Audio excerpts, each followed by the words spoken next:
कैसे हो सभी लोग? कैसी चल रही है तैयारी? अच्छी चल रही होगी। और जैसे कि सबको पता ही होगा कि अपनी एग्जाम डेट आ गई है ईओआरओ की। कब है? 14 मई को। तो 5 महीने अपने पास। तो 3 महीने के अंदर अंदर अपन को एक्ट पढ़ना है। 2 महीने अच्छे से रिवाइज करना है। और अभी अच्छा टाइम है अपने पास। ऐसा नहीं है कि थोड़ा टाइम है या फिर बहुत ज्यादा टाइम है। ये जो है ना 5 महीने, इसी महीने में अच्छी पढ़ाई होती है। वैसे जो अब लग गया ना, उसका भी 99% है कि सिलेक्शन हो सकता है। 1% तो लक भी काम आता है। ठीक है, तो चलते हैं अब बिना टाइम वेस्ट करे। तो पेन और कॉपी हाथ में ले लो और लिखते रहो साथ में। एक सेकंड। तो अपनी धारा 21 चल रही थी, है ना? धारा 21 से चल रही थी। कल 30 हुई, तो आज धारा 21। और इसमें क्या, निर्वाचन याचिका क्या है? निर्वाचन याचिका। देखो, ये जो मैं 5-6 धारा समझाऊंगी ना, उससे पहले तुम्हें एक स्टोरी सुना देती हूँ, एक मूवी की। बड़ा मजा आ रहा होगा अब तो, कि आज तो मूवी की स्टोरी, क्या बात है। तो मूवी कुछ ऐसा है कि पूरी जो मूवी है ना, वो अपने 5-6 एक्ट के आधार पर है। तो सुनोगे सब? चलो सुना देते हैं फिर। एक साउथ की मूवी है। मुझे इतना तो पता नहीं है हीरो वगैरह का। बस उसमें क्या ना कि एक फॉरेन में रहता है व्यक्ति, बिजनेसमैन है बहुत बड़ा। और वहां पे कभी कभी आ जाता है, अपनी फैमिली वगैरह इधर ही रहती है। और कभी कभी वो आता रहता है इंडिया में 1-2 दिन रहने के लिए। बाकी वो रहता है फॉरेन में, बिजनेसमैन है। तो अपन कह सकते हैं कि वो इंडिया का नागरिक है? नहीं कह सकते। वो ऐसा तो नहीं है परमानेंट ही फॉरेन में रहता है, नहीं ना। तो कभी कभी आता है। तो ऐसा वोट का टाइम चल रहा था, आया। और आया, बहुत बड़ा था। तो सब चारों तरफ उसके न्यूज वगैरह वाले घूम रहे थे। काफी लोग, पुलिस वाले भी आए थे। और आपको पता होगा, एक गवर्नमेंट कॉलेज में अपना वोट होता है। स्कूल या कॉलेज कोई भी देख लो, ज्यादातर स्कूल में होते हैं। तो जहाँ पे भी उसका वोट था, और वहां पर वो गया वोट देने। क्या देने गया? वोट। लेकिन उसको पता चला कि उसका वोट तो ऑलरेडी दे रखा है किसी ने। पैसों के माध्यम से होता है, शायद आज भी होता होगा ऐसा। मैं 100% तो नहीं कह सकती, पर हाँ, होता है ऐसा। क्या होता है ना, अगर अपने कोई भी फॉरेन में रहता है या कोई बिजनेसमैन रहता है, उनकी एक लिस्ट निकालते हैं, ठीक है। और वो किसी और से दिलाया जाता है वोट। थोड़ा भ्रष्टाचार रहता है। जब बात उसको पता चली कि मेरा वोट किसी और ने दे दिया, तो उसके दिमाग में एक क्वेश्चन आया, दो आए। पहला कि क्या मेरा ही वोट दिया गया? फिर दूसरा, मेरा वोट क्यों दिया गया? नहीं, मैं तो वहां पर था, तो मेरा वोट यहाँ पर कैसे आ गया? तो उसने अपनी याचिका रखी निर्वाचन अधिकारी के सामने। तो लाइटली लिया उन्होंने, इतना नहीं लिया कि ऐसे होता रहता है सर, कोई गलती हो गई होगी वगैरह वगैरह। उसने कहा नहीं, मैं तो नहीं छोड़ूंगा, जो भी हुआ देखा जाएगा। तो उसने रात भर बुक्स पढ़ी, निर्वाचन अधिकारी वगैरह। तो उसमें 2-3 चीजें पाई कि अगर कोई भी व्यक्ति का, उसने अगर वोट दिया हो या नहीं दिया, वो फर्क नहीं पड़ता। उसमें निर्वाचन नामावली में उसका नाम हो, और उसको लगता है कि यहाँ पे भ्रष्टाचार हुआ है या कोई भी कारण, तो वो अपना जिला न्यायालय में क्या लगा सकता है? अपील रख सकता है। तो रखी उसने अपील। तो अपील रखी, तो काफी दबाने की भी प्रयास किया। लेकिन उन्होंने जनता को समझाया कि सोचो, मेरा एक वोट ऐसे रखा गया। सोचो ऐसे कितने वोट है जो फर्जी रखे गए होंगे, जो आते भी नहीं है। तो लोग समझे कि हाँ, बात तो सही है। काफी उसने प्रयास किया। अब देख सकते हो मूवी में थोड़ा एक्शन वैक्शन भी हुआ होगा, लेकिन मैं एक शॉर्ट फॉर्म में समझा रही हूँ, जो तुम्हें अच्छे से समझ आ जाए। तो उसने लोगों को समझाया, भीड़ में गए, कि सोचो एक सरकार को अगर 60% भी या 40% भी, मान लो 40% भी फर्जी वोट मिल जाए, और 20% खुद के हो, तो 60% से तो सरकार बन जाएगी, या 61% से भी है, या फिर 51% से भी, जैसा वहां पर होगा माहौल। सोचो अगर 40% भी फर्जी वोट हो जाए, तो कितना नुकसान होगा। और वही सरकार हर बार फायदा उठाती है अपना। वही सरकार हर बार फायदा उठाती है जनता का। किसका उठाती है? जनता का। क्या फायदा उठाती है? कि तुमने वोट दिया है, बहुत सारा भ्रष्टाचार करती है वो सरकार उस मूवी में। जनता भी परेशान है उस सरकार से, क्योंकि वो काम कर नहीं रही है, उसको पता है फर्जी वोट आ जाएंगे, क्या टेंशन। जनता को उसने समझाया पूरी बात, जनता को आ गई बात समझ। फिर सारी जनता एक बार, मतलब ये जिला अधिकारी ने, मतलब जो जिला न्यायाधीश था, उसने फैसला कर दिया कि एक वोट की वजह से हम क्या नहीं कर सकते, निर्वाचन वापस नहीं करवा सकते हैं। क्या नहीं करवा सकते? तो जिला न्यायाधीश ने क्या दे दिया, फैसला दे दिया कि एक वोट की वजह से क्या नहीं हो सकता, वापस चुनाव नहीं हो सकता। तो उसने 30 दिन के अंदर कितने दिन याद रखना, 30 दिन के अंदर पूरी जनता को समझाया, हर जगह जाके घूमे। उसको भी पता चला कि फिर जिसके पास, उसको इनडायरेक्टली कैसे भी पता चला कि इसने फर्जी वोट, इस व्यक्ति ने फर्जी वोट दिया, उसके पास गया। उसने कहा भाई तेरा नहीं, लाखों लोगों का वोट दे रखा है, मैंने एक दिन में 4 वोट दिए, तो सोचो ऐसी तो हमारी टीम बन रखी है, और केवल 300 रुपए में। ऐसा मूवी में है, पहले बता दूं मैं समझाने के लिए। तो उसने पूरे गांवों में समझाया, लोगों को समझाया, कन्विंस किया। लोगों ने कहा ठीक है। और 30 दिन के भीतर भीतर वो कहाँ गए, चले गए हाई कोर्ट। और हाई कोर्ट के पास जाके कहा, और हाई कोर्ट ने, मतलब निर्वाचन वाला वो नहीं हुआ था, वोटिंग नहीं हुई थी कि ये जीत गया, क्योंकि उसने लगा दिया था ना, केस लगा दी, अपील लगा दी। तो फिर जब 30 दिन के अंदर अंदर अपने वो वोट वगैरह हो गया और जीत भी गए लोग, और घोषणा भी हो गई कि इसने जीता है। लेकिन जब हाई कोर्ट में गए मामला, तो वापस इसको रोक दिया कि नहीं, अभी तक अंतिम फैसला नहीं है। मेरी एक एक बात ढंग से सुनना कि इसका क्या नहीं है, अंतिम फैसला नहीं। और ये रियल मूवी है, बता दूं मैं तुम्हें, मुझे टेलीग्राम पे ग्रुप मैसेज कर देना, मैं आपको लिंक सेंड कर दूंगी, साउथ की है, अच्छे से समझ आ जाएगा। तो जो अपने 5 से 6 आर्टिकल एक मूवी की वजह से याद हो रहे हैं 2 घंटे के अंदर, और मूवी अब बहुत अच्छे से दिमाग में फिट होती है। मैंने तो बहुत पहले देखी थी, जब मैंने आर्टिकल्स पढ़ रही थी तो मुझे लगा यार ये तो सेम बातें हैं, क्यों ना स्टूडेंट्स के साथ शेयर करनी चाहिए ऐसी बातें। तो हाई कोर्ट में गया तो वापस क्या हो गया, निर्णय रुक गया था। तो हाई कोर्ट वालों ने जांच की, काफी सारे लोगों ने हड़ताल की, काफी सारे क्या मिले, एविडेंस मिले। तो हाई कोर्ट ने क्या कर दिया, इस निर्वाचन को रद्द कर दिया। क्या कर दिया, रद्द कर दिया, विघटन कर दिया, याद रखना, विघटन कर दिया। और वापस चुनाव हुआ, एक एक पॉइंट याद रखना, वापस क्या हुआ, चुनाव हुआ, निर्वाचन हुआ वापस। और ये ना, जो इसने हाई कोर्ट ने जो फैसला लिया, वो 3 माह के अंदर अंदर ले लिया, प्रयास 3 माह के अंदर अंदर किया उसने। एक एक पॉइंट याद रखना है, मूवी से सारे सब कुछ याद हो रहा है। चुनाव हुआ, फिर सारे लोगों ने अपना अपना वोट दिया, और काफी अच्छी प्रशासन ने भी क्या की, अपना पूरी जिम्मेदारी निभाई कि वापस ऐसा कुछ भी ना हो। और लोगों ने सारे नियम समझे, क्योंकि जब अपने सरकार में कोई मुद्दा आता है तो हमें भी काफी सारी सीखने को मिलती है चीजें, मिलती है नहीं मिलती है सीखने को चीजें, बहुत सारी चीजें सीखने को क्या मिलती है, सीखने को मिलती है चीजें। तो पूरा निर्वाचन हुआ, प्रशासन ने भी अपना पूरा अधिकार, पूरा फोकस किया चुनाव पर, कोई भ्रष्टाचार ना हो, लोगों ने भी बढ़ चढ़ कर भाग लिया। तो एक अच्छा चुनाव हुआ नहीं हुआ, एक व्यक्ति की वजह से। फिर ये 40% वोट थे वो तो दब गए, तो जीता कौन, विपक्ष का, जो भी सच में जीतना चाहता था, लोग जिसको पसंद करते थे, जो लोगों का, क्या कह सकते हैं, जो लोगों का भला चाहता था, वो जीता, जनता का सेवक।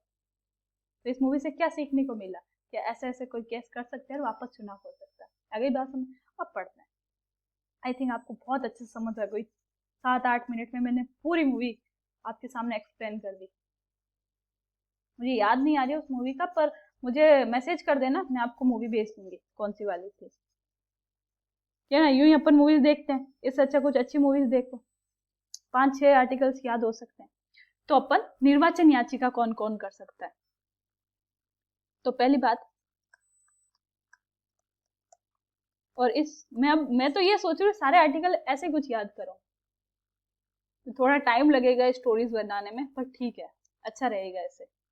मुझे बताना अगर आज किस किस को अच्छे से समझ आया। जो निर्वाचक के सदस्य के रूप में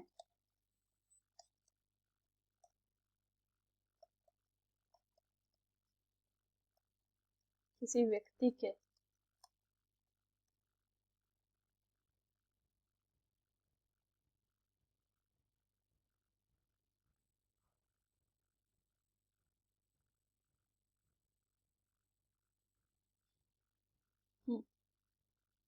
किसी व्यक्ति के निर्वाचन को प्रश्नगत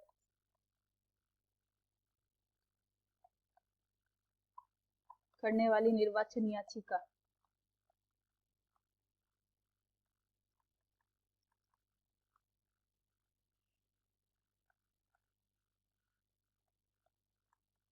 उम्मीदवार या निर्वाचन द्वारा या निर्वाचक के द्वारा, मतलब कि इसमें ना जो अपने सामने या किसी के भी सामने खड़ा हो अपोजिट, वो भी कर सकता है। ठीक है, मैंने तो वो मूवी समझाई थी बस, निर्वाचक के द्वारा। तो क्या बात दे रखी है कि कोई भी व्यक्ति है जो उस निर्वाचन नगर पालिका में व्यक्ति है जिसका उस निर्वाचन नामावली में नाम आता है, या तो उम्मीदवार हो सकता है या कोई भी व्यक्ति हो सकता है, निर्वाचक हो सकता है, वो क्या कर सकता है, याचिका दायर कर सकता है। अब इसमें क्या बात दे रखी है,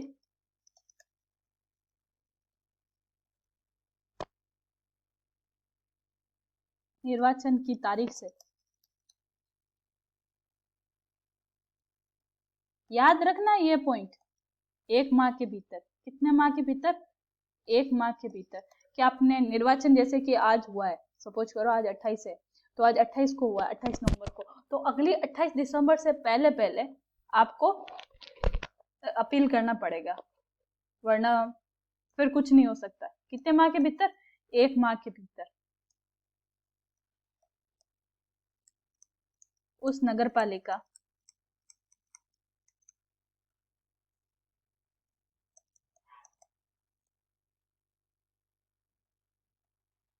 क्षेत्र पर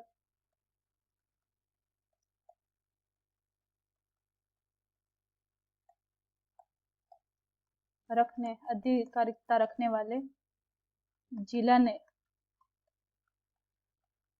न्यायाधीश, जिसे क्या कहते हैं अपन, डीजे, मतलब कि संबंधित आप संबंधित न्यायालय में ही कर सकते, जिला न्यायालय में ही, डिस्ट्रिक्ट जज के समक्ष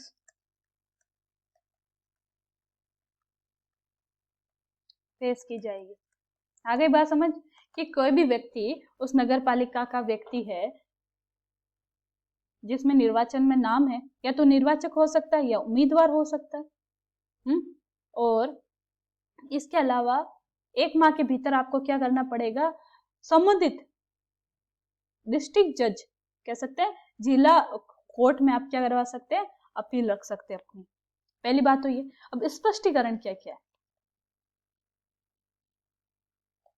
पहली बात, निर्वाचक किसे कहा गया, पूछ लेते हैं इससे स्पष्टीकरण बातें। ऐसा व्यक्ति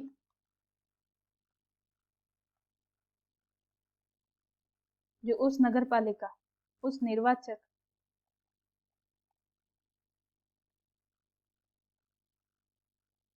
जिसे निर्वाचक याचिका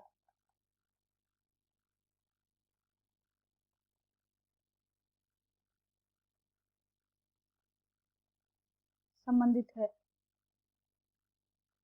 में मत देने का हकदार है, हकदार था, चाहे उसने वोट दिया हो या ना। मतलब बोल रखा है कि निर्वाचक का मतलब क्या है कि ऐसा व्यक्ति, कोई भी व्यक्ति हो सकता है उस नगर पालिका का निवासी जिसमें निर्वाचक में क्या है, उसका नाम है, हकदार है वोट देने का, कि आपका हक है कि आप वोट देके आओ। अब उसने वोट दिया नहीं दिया, जैसे मूवी में उस निर्वाचक में उसका नाम था ना उस रजिस्ट्रीकरण में, तभी तो वो फॉरेन से आया भाई, उसने नाम भी देखा, ठीक है, लेकिन उसने वोट नहीं दिया, किसी और ने दे दिया, तो वो भी अपील कर सकते हैं ना। तो सिंपल सी बात है, निर्वाचक का मतलब है कि ऐसा व्यक्ति जो वोट देने का हकदार हो उस नगर पालिका में। अगर उसने वोट दिया या नहीं दिया वो अलग बात है, वो क्या कर सकता है, केस कर सकता है या अपील कर सकता है। अब इस पर अब दूसरी बात है,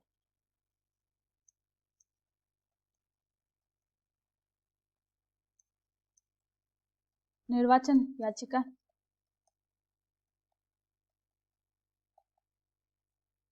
निम्नलिखित आधार पर है।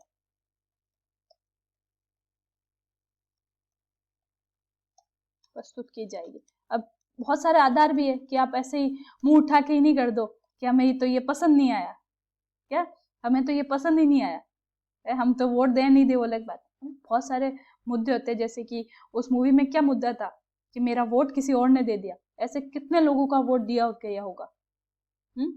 तो मुद्दे होते हैं बहुत सारे। अब क्या क्या मुद्दे हैं वो पढ़ेंगे।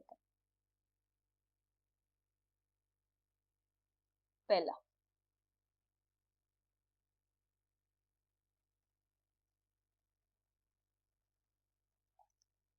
कि निर्वाचित उम्मीदवार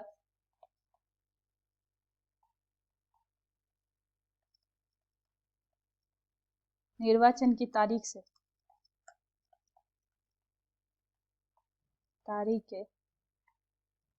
अधिनियम के अधीन चुनाव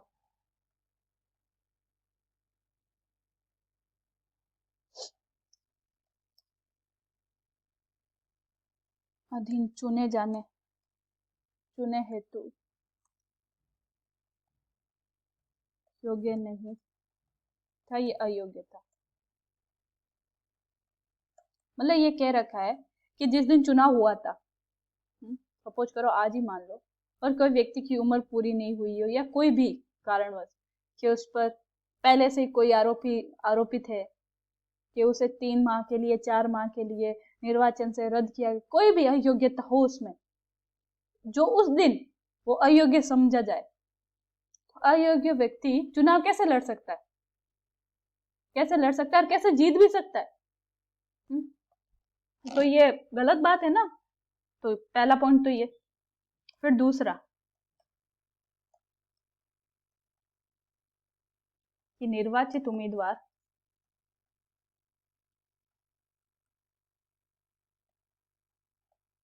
या उसके निर्वाचन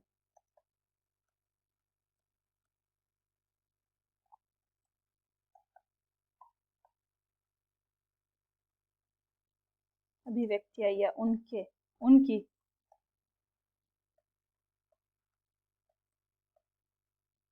सहमति से किसी अन्य व्यक्ति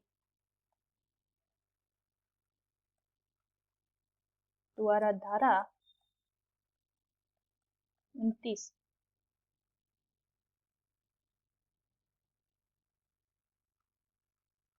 में भ्रष्ट आचरण किया गया हो।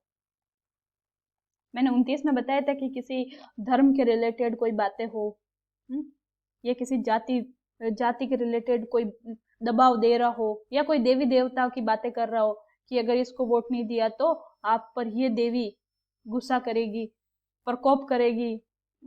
तो ऐसी कोई भी बातें हो जिसे व्यक्ति को मजबूर किया वोट देने के लिए, क्या कर दिया, मजबूर कर दिया वोट देने के लिए,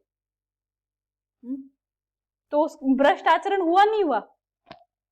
तो उस उम्मीदवार जो खड़ा हुआ या उसके जो भी सहयोगी हो या उसके टीम वाले हो, अगर ऐसा कुछ करता है किसी भी व्यक्ति के साथ, तो वो कहाँ जा सकता है, डिस्ट्रिक्ट जज के पास जा सकता है, ना। भ्रष्ट काम कर रहे हो आप यार। अब 3 नंबर,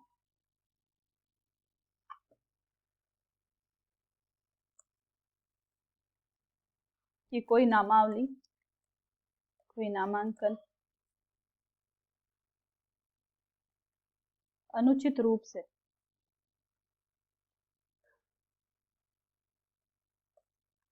खारिज कर दिया गया।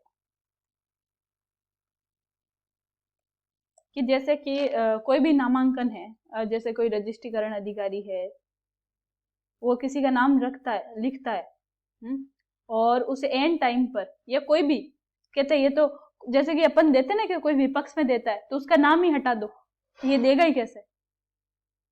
तो अगर ऐसा कोई करता है, जैसे कि अपने रजिस्ट्रीकरण अधिकारी नाम लिखे जाते हैं, अगर कोई वहां पर उस नाम को ही हटा दे, तो जैसे कि मैं जाऊं वोट देने और मेरा नाम ही ना हो, मैं कहूं भाई मैं तो भाई 21 की हूं, मैंने पिछली बार भी वोट दिया है, ऐसे कैसे आप नाम हटा सकते हो। मुद्दा उठा नहीं सकते, अपन उठा सकते हैं। जो जो मुद्दे उठते हैं ना वो अपील हो सकते हैं, हर कोई मुद्दे नहीं। एक जैसे हुए नहीं है यार वोट देना, संविधान में भी लिख रखा है कि हर व्यक्ति, एक व्यक्ति का एक वोट, और वो उसका अधिकार है। आप अधिकार कैसे छीन सकते हो हमारा। तो अगर किसी भी नामावली में उसका नाम खारिज कर दे या हटा दे बिना किसी कारणवश, सटीक कारण हो वो अलग बात है, अगर कोई कारण ही ना हो उनके पास,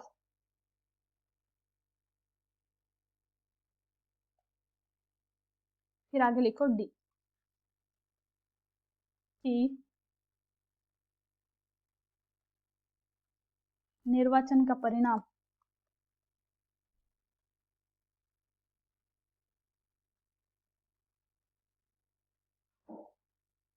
निर्वाचित उम्मीदवार द्वारा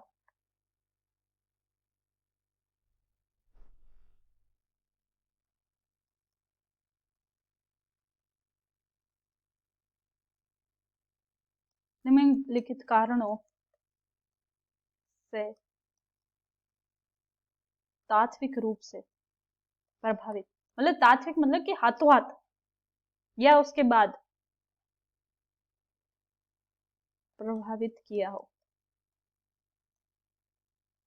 गया है। अब कौन कौन से कारण हो सकते हैं। तो पहला,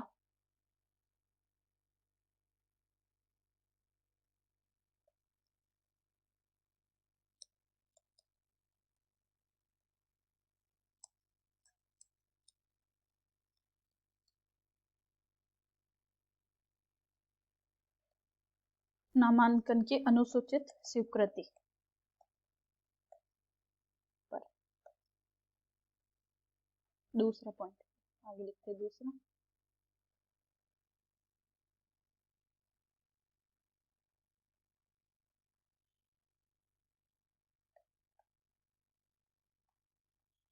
निर्वाचित उम्मीदवार के हित में उस उम्मीदवार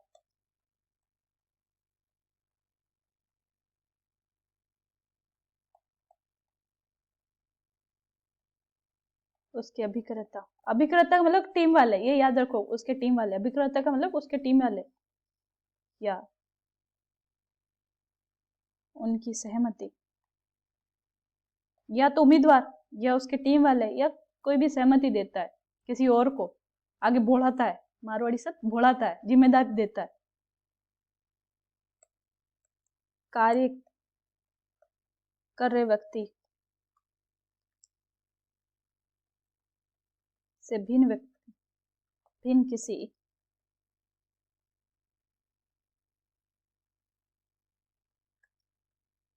व्यक्ति द्वारा भ्रष्ट आचरण, ये सेम बातें हैं वही, मतलब ये सेम बातें कि वो किस किस पर अपील हो सकती है, उस उम्मीदवार पर, डायरेक्ट उम्मीदवार पर किस प्रकार से अपील हो सकती है, या तो कोई भ्रष्ट काम करेगा या तो वो, या टीम वाले, या किसी को भुलाएगा, मतलब जिम्मेदारी देगा। फिर तीसरा पॉइंट,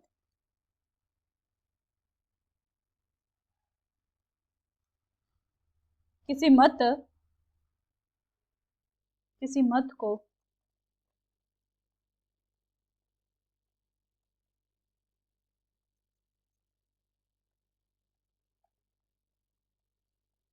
अनुचित रूप से, मतलब इनलीगली, अनुचित रूप से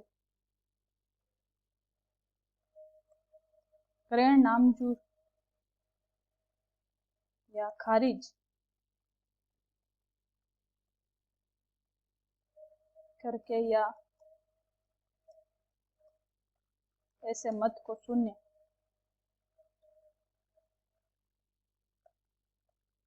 ग्रहण करते हैं। मैंने वो बताया था ना, उस मूवी का ये सीन है ये सेम, कि उसमें क्या होता है कि उसका वोट है वो कोई और दे देता है, और उसका वोट जो वो खुद आता है और उसको बोल देते तुम्हारा वोट दे दिया जाओ।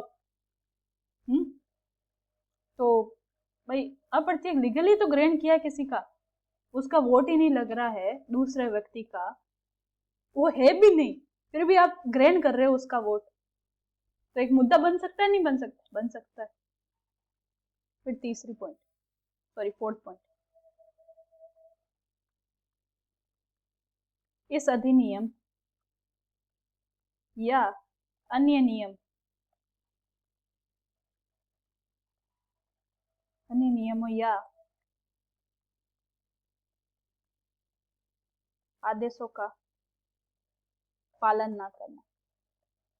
तो मेन मुद्दा तो क्या बनता है कि अगर आप ये कोई नियम ही नहीं लागू करते हो, पालन ही नहीं करते हो, आप जो नगर पालिका अधिनियम 2009 है, अगर कोई भी धारा या कोई भी आदेश जो ऊपर से आता है अगर आप पालन नहीं करते हो, तो भी कोई व्यक्ति या सरकार खुद कोई भी उस उम्मीदवार पर क्या लगा सकता है?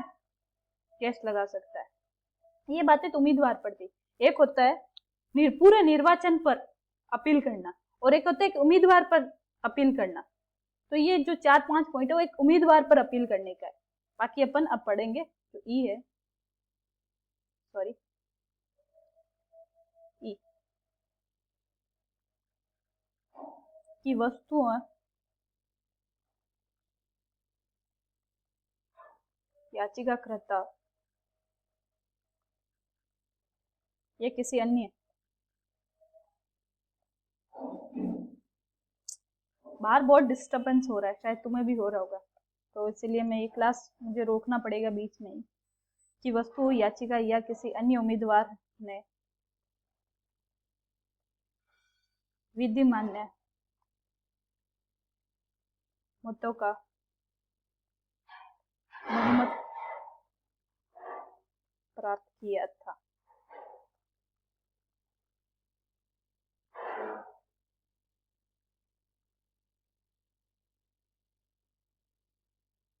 लास्ट पॉइंट है, सॉरी मुझे ये क्लास बीच में ही रोकना पड़ेगा क्योंकि आपको भी मेरी शायद आवाज, बाहर की आवाज ज्यादा आ रही होगी।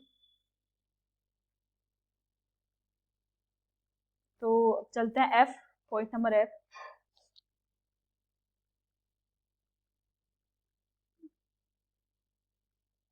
एफ पॉइंट नंबर में है कि कोई निर्वाचन अधिकारी, पॉइंट नंबर एफ में है कि यदि निर्वाचित उम्मीदवार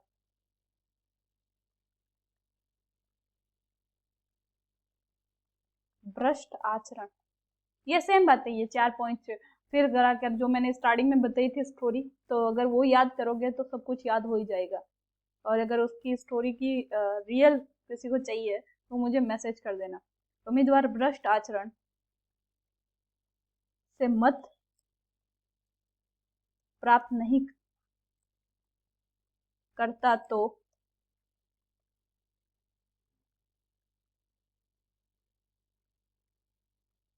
याचिकाकर्ताओं, या एक सेकंड रुकना भाई। देखो स्टार्टिंग में मैंने बताया था तुम्हें कि अगर कोई पैसे देकर कोई वोट खरीदता है तो वो भ्रष्ट होगा नहीं होगा। एक कुल मिला के उसी मूवी के ये जो भी 5-6 पढ़ोगे तुम आगे, वो सारे उसी के रिलेटेड है। अगर वो कोई मूवी भी देख लेना, मूवी तो शिद्दत से ही देखी जाती है, वो देख लेना तो भी सच में याद हो जाए सब कुछ। मैं ये तुम्हें बता नहीं रही हूँ कि मूवी देखो, मैं बस एक एग्जाम्पल दे रही हूँ, बाकी स्टोरीज मैंने तुम्हें बता दी। कोई देखना चाहे तो मैसेज कर दे, ठीक है। तो उम्मीदवार भ्रष्ट आचरण से मत प्राप्त नहीं करता तो याचिकाकर्ता या कोई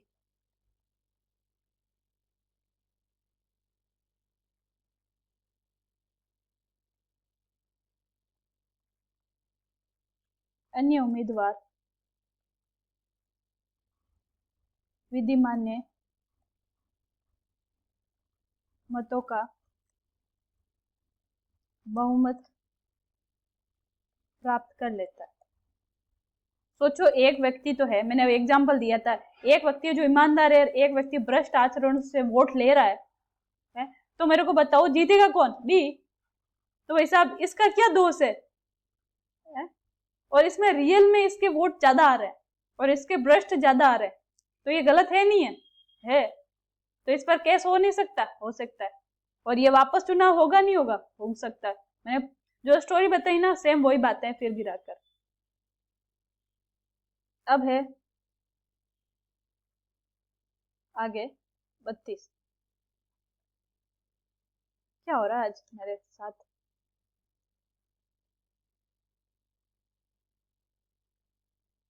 हम्म, धारा 32, इसमें क्या दे रखा है कि जिला न्यायाधीश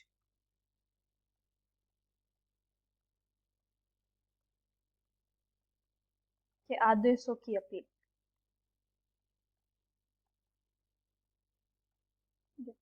ये अब कल पढ़ेंगे क्योंकि बहुत सारा डिस्टरबेंस भी हो रहा है और मैं रात को शूट करूंगी क्लास, तो रात को क्या ना एकदम बहुत साइलेंस रहता है, आराम से जितना अच्छे से समझा भी सकते।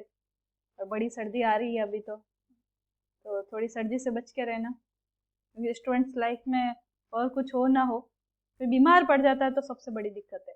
और एग्जाम सर पे हो तो बाकी अगर किसी को भी एग्जाम के रिलेटेड, ओनली फॉर एग्जाम के रिलेटेड किसी को भी कुछ भी मुझसे पूछना हो, मेरे टेलीग्राम या मुझे इंस्टाग्राम पर मैसेज कर दे, ठीक है? और बाकी हो सके जितना शेयर करो। 1000 सब्सक्राइब होते ही लाइव आऊंगी।